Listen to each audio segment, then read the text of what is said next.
গাইছসকল আজি যে মই এগালমান নতুন কাপোৰ পিন্ধি ফটোজ উঠিম আৰু ভিডিঅ'জো বনাম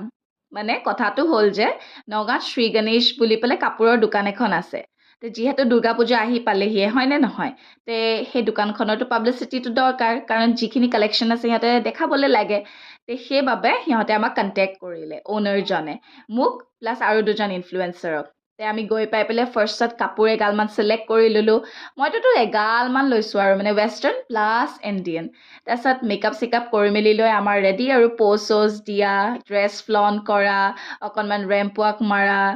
তে বিৰাটেই ভাল লাগিলে মানে এক্সপিৰিয়েঞ্চটো মোৰ ফাৰ্ষ্ট টাইম হয় বাৰু আৰু দোকানখনত বহুত ভেৰাইটিজ অফ কালেকশ্যন আছে বহুত ধুনীয়া ধুনীয়া আহিছে কিন্তু দেই ৱেষ্টাৰ্ণছতো ক'বলৈ গ'লে ইণ্ডিয়ানছতো ক'বলৈ গ'লে বহুত ধুনীয়া কালেকশ্যন সিহঁতে ৰাখিছে প্লাছ কিডছৰো বহুত ভাল ভাল কালেকশ্যনছ আছে তে নগাঁওবাসী ৰাইজ আপোনালোকে যদি কাপোৰ কিনিবলৈ লাগে তে প্লিজ তাত ভিজিট কৰিব ষ্ট'ৰটোত thank you so' much for